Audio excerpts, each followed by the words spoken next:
Hey, this is my last video. I'm back. So a commenter said, one of my subscribers said, well, what is the solution to all the stuff that I brought up, which is the state of, the black community, the state of society as a whole, right? And in some of my other videos and in some of the series of these videos, I said it's going to be a slow progress. It is going to be a slow progress, right? But it's kind of weird, but it's kind of up to the people that get it to start to implement some level of concern and change. And how we're gonna chip through this thing one brick at a time is we got to get to people's mental health. That is the first thing. Because even if you was to go into the impoverished communities, like the projects where people are getting shot dead, people are on drugs, pissing in elevators, abandoning their babies in garbage cans, kids missing school, don't have a high school education, things like that, right? Even if you went into those neighborhoods and built a bunch of nice apartments, which is what the democratic cities keep doing, giving out free food and food stamps and building more and more projects, more and more buildings. Now they're making the projects look nice, and it appeals to the lower income lazy people that don't want to actually go out there and work. The reason why people have lost incentive to work is because when you strip people of their dignity and you strip them of their motivation, it will make you lazy, right? So we gotta empower their mental first. It's gonna be a long road, but the more people talk about this, it's gonna start with the idea. That's how you build. Like when you're doing business and projects, you gotta first have an idea, a portfolio, and then you start to have like the steps to implement the plan, right? So now you gotta remember, while you're trying to implement a plan for the betterment of people's mental health, there is the dark side of people that are trying to destroy people's mental health, right? Which is the powers that be. Their whole ideology is a lot of humans are just a waste of resources. They're eating up all the food. They're soaking up all the oxygen, right? Basically, they're like, we just need y'all to be cattle, and then we just get rid of y'all. So time is ticking. But there is a creator that's more powerful than anything that was ever done in this society. It's just that the creator is not like gonna just come down and do everything for us. It has to be the humans that realize this stuff and come together and try to help one another. That's why we were put on this land, is to help one another. Another thing, we're not teaching, and this is another part I brought up when I was talking about politics, and I was saying protesting is not really what makes the changes. It's people that are infiltrated inside of the inter-office politics that have the power to make certain changes are the ones really doing the change. A lot of our local politicians, we don't even know who's running. We don't know who's on our community board. The only people, like you go to most inner cities and you say, they probably only know like who's their mayor and who's the governor. But when you ask them all the other intricate people, they don't know who's running the city. You see what I'm saying? So Caucasians, when they have their neighborhoods, they get to know who's their chief of staff. They get to know the local police department. They, like, when I say they get to know them, they literally, like, you'll have the soccer mom will go to the precinct and get to know each and every officer. She'll bring cupcakes and be like, hey boys, because these officers are out there, they probably live nowhere near that ghetto, right? They don't live nowhere near the ghetto. They probably live in a nice suburb area. So they got to drive. You got to think about it. They're driving every morning to get to work. So they're not probably bringing a bunch of snacks and cupcakes. And so when they get a local call to go see something going on in the neighborhood, where do they stop? Dunkin' Donuts. That's their favorite spot. Starbucks, well, they probably don't afford no Starbucks, but Dunkin' Donuts and Krispy Kreme. So if you got the local soccer mom who's bringing home baked goods, you best believe they looking forward to seeing her ass, right? So she gets to telling on people. She starts saying who she's seen in the neighborhood. Because remember, she's home all day waiting for her kids to get out of school. So she got nothing but time. Let me get away from this police officer. I'm talking about police, and there's one behind me. Probably trying to pull my tags. So, what was I saying? You got, I think there was an accident because there was a couple of them coming out. So you got,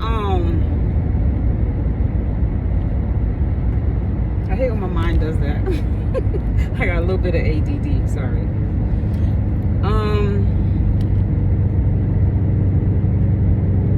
Oh, I see that it was a car pulled over on the side.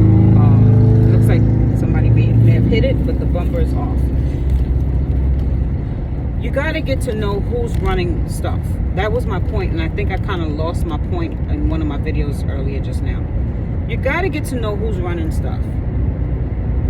If you have a grandma that likes to chit-chat and talk, and you're not really one of those people that talk, try to gas her up and be like, Grandma, can you start going around to, you know, the local precinct and see who's who? I know it's a far reach, but you gotta try. You gotta start trying. If you see a local cop in the neighborhood, make conversation. Stop running from these people. You gotta face your fears. If you start teaching men to talk to whoever the oppressor, that's what I say, keep your enemies closer, because that's how you'll know the mindset. You'll know the moves. At the end of the day, people are people. Humans are humans. So if they setting up some stuff in the local neighborhood where they're plotting on us or whatever, you might have one officer that might have a conversation with one of the guys they really like in the neighborhood, and he might start giving away some of the secrets. He'd be like, yeah, we usually post at this time because we plan to do this. We plan to build a camera up here to, you know what I'm saying? And that's how you get to become a part of the team.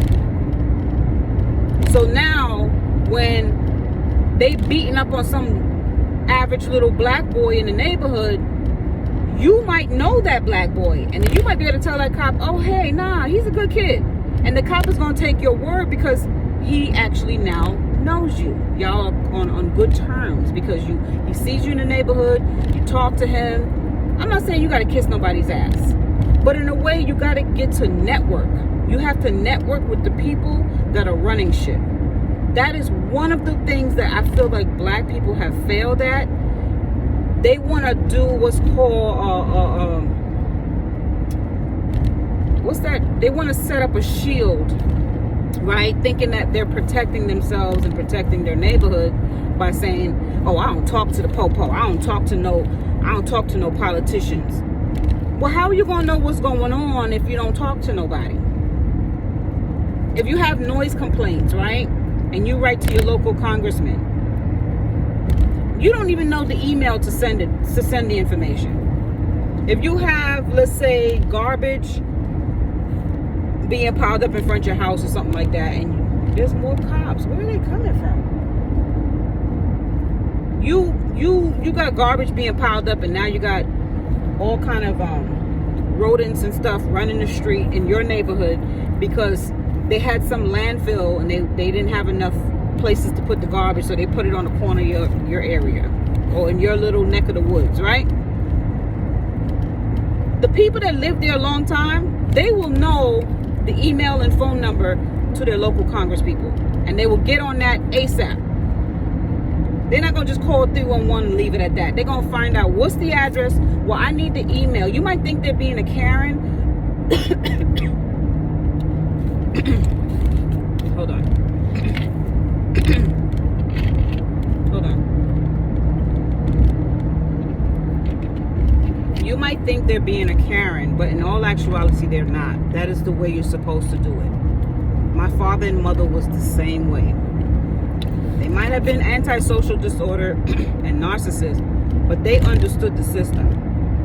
My mother had a lot of ways to do power play. When she wanted extra money from the government or she needed something done, they didn't fix her house, she didn't go to the local social services building. My mom's knew the higher ups. Okay, she got friendly with the higher ups and was like, I need to speak to Bob ASAP. You tell him Miss Carter is here and she needs to speak to him. And they would go get him.